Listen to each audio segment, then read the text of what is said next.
Bismillahirrahmanirrahim. Assalamualaikum warahmatullahi wabarakatuh. Anak-anakku, mari kita berdoa terlebih dahulu sebelum kita melanjutkan kisah keteladanan Nabi Musa alaihissalam. Kita baca sama-sama yuk. A'udzu billahi minasyaitonir rajim. Bismillahirrahmanirrahim. Rabbi zidni ilma warzuqni fahma. Amin. Apa kabar anak-anakku? Alhamdulillah baik, sehat, dan luar biasa. Alhamdulillah kalian senantiasa baik dan sehat. Terus tetap semangat ya. Kali ini Ibu akan kisahkan keteladanan Nabi Musa alaihissalam.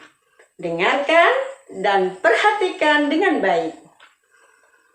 Silsilah keturunan Nabi Musa alaihissalam.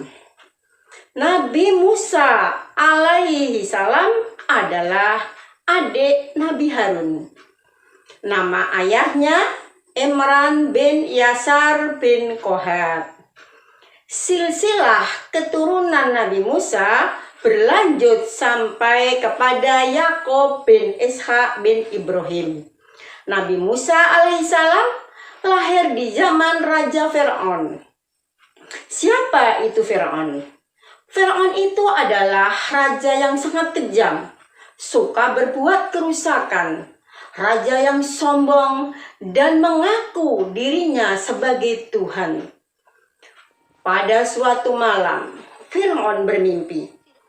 Ia melihat negeri Mesir hangus terbakar. Semua rakyatnya mati, kecuali keturunan Bani Israel. Menurut ahli nujum, mimpi itu memberi isyarat akan datang laki-laki dari Bani Israel yang akan menjatuhkan kekuasaan Raja Fir'aun. Fir'aun merasa khawatir dengan mimpinya karena merasa takut akan ada yang meruntuhkan kekuasaannya. Lalu Fir'aun memerintahkan bala tentaranya untuk membunuh setiap bayi laki-laki yang baru lahir. Allah Subhanahu wa Ta'ala melindungi Musa dengan menurunkan ilham kepada ibu Nabi Musa, yaitu Yukabat binti Dahad, agar anaknya dimasukkan ke dalam peti, kemudian dihanyutkan di Sungai Nil. Bayi Musa pun diselamatkan oleh istri Fir'aun yang bernama Asiyah. Melihat anak itu, Fir'aun marah. Namun, dengan bujuk rayu Asiyah, Fir'aun pun luluh hatinya. Ia tidak jadi membunuh Musa kecil. Sejak saat itulah, Nabi Musa menetap di istana Fir'aun dan menjadi anak angkatnya. Setelah Musa dewasa, Allah memberikan anugerah kepadanya berupa ilmu, pengetahuan, dan hikmah. Pada suatu hari, ketika Nabi Musa berjalan-jalan, beliau bertemu dengan dua orang yang sedang berkelahi. Lalu Nabi Musa hendak mendamaikan keduanya. Orang Kipti tidak mau berdamai karena merasa dia dari golongan raja. Karena tidak mau, Nabi Musa menamparnya hingga jatuh dan meninggal. Berita kematian orang Kipti sampailah kepada Fir'aun.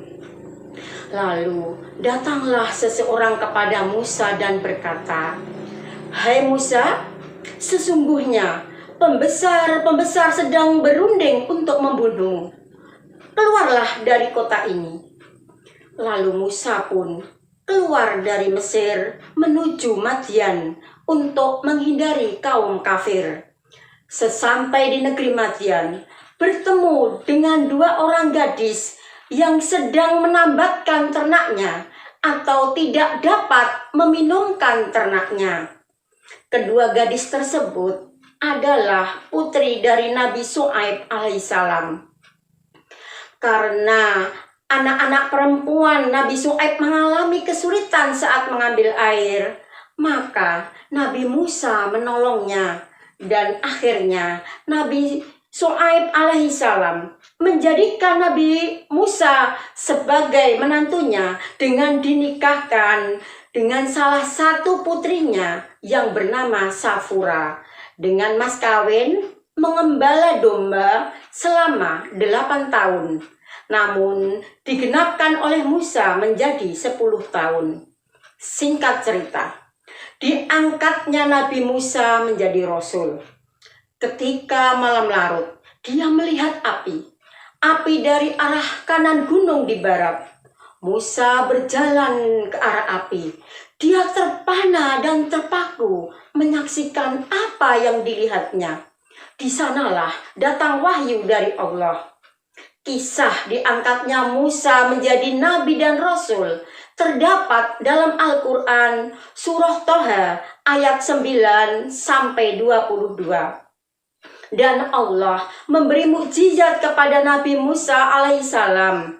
Antara lain, tongkatnya dapat berubah menjadi ular besar. Juga tangannya dapat mengeluarkan cahaya yang menjadi pelindung baginya dari rasa takut atau ketakutan. Kedua mukjizat inilah yang dijadikan Musa untuk melawan Fir'aun bersama tukang sihirnya. Melihat tukang sihirnya beriman kepada Nabi Musa, Fir'aun bertambah marah dan ganas. Bahkan Fir'aun bersikap tidak baik kepada istrinya. Karena Siti Asiyah telah beriman kepada Nabi Musa alaihissalam. Oleh karena perilaku Fir'aun, Nabi Musa dan pengikutnya pergi meninggalkan Mesir. Fir'aun dan bala tentaranya mengejar Nabi Musa dan pengikut-pengikutnya sampai ke tepi Laut Merah. Atas perintah Allah, Nabi Musa memukulkan tongkatnya ke laut. Tiba-tiba laut terbelah menjadi dua. Di bagian tengah terbentang jalan. Musa dan kaumnya selamat. Dan si Fir'aun dan bala tentaranya mengikuti di tengah perjalanan. Seketika air laut bertaut kembali sehingga menenggelamkan mereka semua.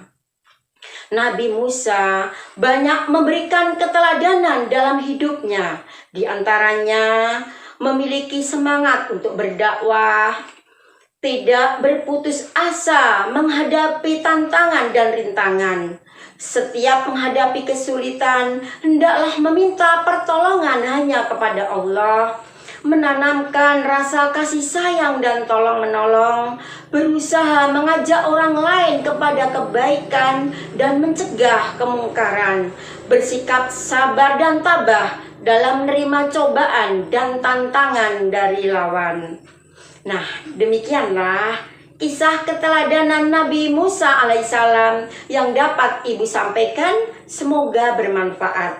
Bila ada salah dan kekurangan, mohon dimaafkan.